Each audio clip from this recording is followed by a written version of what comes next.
Hello everyone, मैं हूं कामरान चौधरी और आप देख रहे हैं chemistry with Kamran.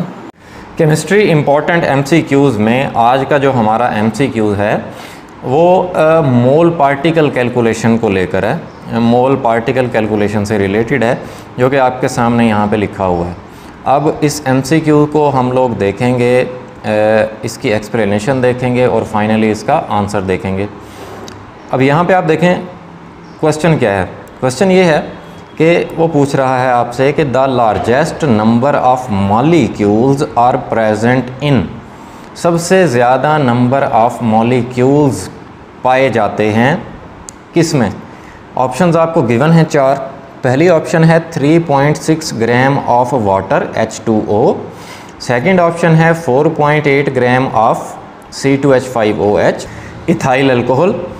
And C option है 2.8 gram of CO carbon monoxide, 5.4 gram of N2O5। ये चौथी ऑप्शन है आपके पास, ठीक है।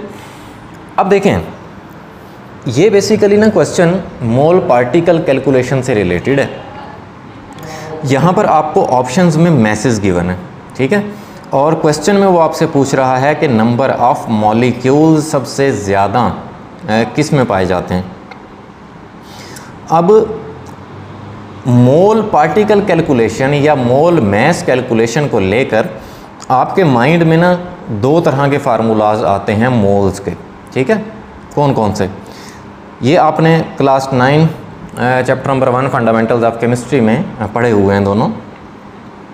पहला फार्मूला क्या आता है माइंड में कि जी मोल्स इक्वल होता है मैस इन ग्राम्स, या आप लोग में याद करते हैं ऐसे कि गिवन मैस, ठीक है, divided by molar mass of the substance. ठीक हो गया। एक तो मोल का फार्मूला ये आता है आपके माइंड में। दूसरा फार्मूला क्या होता है मोल का? मोल का दूसरा फार्मूला ये होता है कि moles is equal to number of particles divided by Avogadro's number. अब नंबर ऑफ पार्टिकल का क्या मतलब है?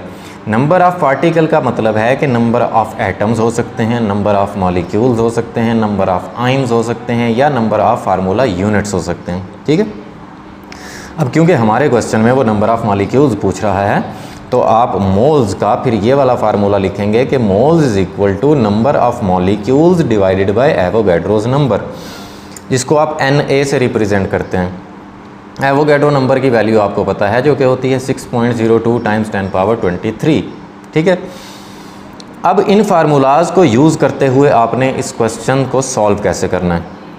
अब आप देखें, आपको मैसेज गिवन है ऑप्शंस में, ठीक है। तो मोल मैस का फार्मूला कौन सा बनता है? ये वाला, कि moles is equal to mass in grams divided by molar mass. तो सबसे पहले आप ये वाला फार्मूला लगाकर मोल्स कैलकुलेट कर लेंगे 1 बाय 1 सबके, ठीक है। जैसे हम लोग ऑप्शन ए को ले लेते हैं। अब यहाँ पे ऑप्शन ए आपके पास है 3.6 ग्राम ऑफ H2O, वाटर का मैस दे दिया गया है आपको। तो सबसे पहले हमने डाटा राइट कर लिया कि mass of H2O is equal to 3.6 gram, ठीक है। और फिर मोलर मैस वाटर का आपने कैलकुलेट कर लेना है फार्मूले से। जैसे मोलर मैस ऑफ H2O आ जाएगा, 2 हाइड्रोजन हैं और 1 हाइड्रोजन का मैस 1 होता है, प्लस कर देंगे ऑक्सीजन, 1 ऑक्सीजन है और ऑक्सीजन का मैस कितना होता है? 16, ठीक है। तो नंबर ऑफ एटम्स ब्रैकेट के बाहर लिखें आप, मैसेज उनके ब्रैकेट के अंदर लिखें और तमाम एटम्स के मैसेज को ऐड कर दें। तो हमारे पास फाइनली बन जाएगा 18 ग्राम्स पर मोल। ये हमारे पास आ गया मोलर मैस ऑफ H2O, ठीक है। अब हमने वही फार्मूला लगाया कि गिवन मैस या mass in grams divided by molar mass. तो हमारे पास यहाँ पर वाटर के मोल्स आ गए 0.2 मोल्स, ठीक है। अब आप देखें, जब मोल्स आपने फाइंड कर लिए, तब मोल्स और नंबर ऑफ पार्टिकल को रिलेट करने वाला कौन सा फार्मूला है? ये वाला फार्मूला है कि moles is equal to number of molecules divided by Avogadro's number. क्योंकि हमारे क्वेश्चन में नंबर ऑफ मॉलिक्यूल्स का जिक्र हो रहा है, तो हम पार्टिकल की जगह पर यहाँ पर क्या लिखेंगे? Number of molecules.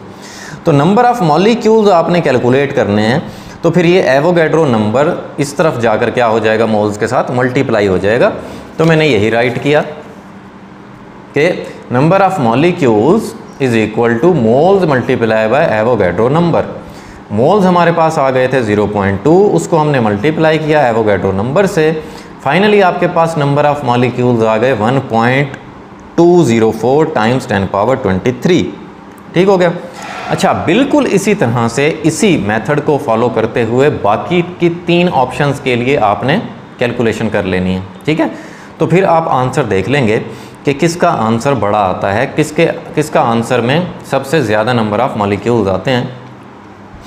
So 3 options बाकी जब आप सॉल्व करेंगे तो आपको मालूम होगा कि जो ऑप्शन ए है जिसमें 3.6 ग्राम ऑफ H2O दिया हुआ है वो ऑप्शन करेक्ट है। उसका जो आंसर है नंबर ऑफ मॉलिक्यूल्स का वो सबसे बड़ा आता है। ठीक है, तो फाइनली जो हमारे MCQ का आंसर हो जाएगा वो क्या हो जाएगा, ए 3.6 ग्राम ऑफ H2O। ठीक है, ये मैंने कैलकुलेशन कर ली थी, आपको मैंने ऑप्शन ए को कैलकुलेट करने का तरीका बता दिया। बाकी की 3 भी सेम टू सेम आपने इसी मेथड को सॉल्व करते हुए, इसी मेथड को फॉलो करते हुए सॉल्व कर लेनी है। ठीक हो गया, तो होपफुली आपको ये क्लियर हो गया होगा MCQ। फिर भी अगर आप लोगों का कोई क्वेश्चन है, कुछ कोई भी माइंड में कन्फ्यूजन होती है, देन आप नीचे कमेंट सेक्शन में मुझसे पूछ लिया करें। अगर आपको वीडियो पसंद आई है देन चैनल को सब्सक्राइब ज़रूर कीजिएगा, वीडियो को लाइक किया करें, शेयर किया करें। Thank you very much.